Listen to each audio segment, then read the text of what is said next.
కాంగ్రెస్ పార్టీలో ఉన్న ఇద్దరు మల్లికార్జున ఖార్గే అయితేనేమి, రాహుల్ గాంధీ అయితేనేమి, కేసీ వేణుగోపాల్ అయితేనేమి, సోనియా గాంధీ అయితే, ప్రియాంక గాంధీ అయితే, రాష్ట్ర ముఖ్యమంత్రి రేవంత్ రెడ్డి గారు అయితేనేమి, పిసిసి అధ్యక్షులు మహేష్ కుమార్ గౌడ్ అయితేనేమి, సబండ వర్గాలు, అందులో కాంగ్రెస్ కార్యకర్తలు అయితే నన్ను ఎమ్మెల్యేగా చూడడం వాళ్ళ యొక్క ఆశీస్సులతోనే నేను ఈరోజు ఈ బాధ్యతలు రావడం అంటే కూడా ఒక నమ్మకం.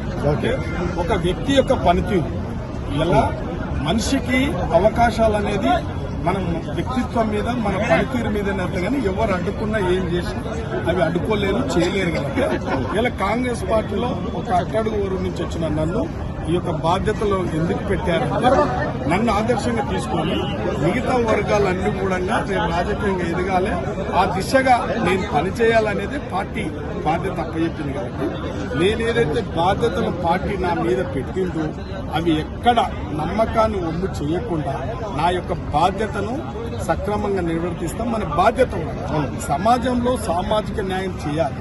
బడుగు బలైన వర్గాలకు, సంచార జాతుల కూడా మనం న్యాయం అంటే రాజకీయంగా, ఆర్థికంగా, సామాజికంగా వాళ్ళను అన్ని విధాలు అభివృద్ధి చేయడానికి నా వంతు కృషి చేస్తా కాబట్టి ఆ నమ్మకం ఉంది కాబట్టి పార్టీ నాకు ఈ బాధ్యతలు అప్పచెప్పింది. ఆ బాధ్యతలను సక్రమంగా నిర్వర్తిస్తాను.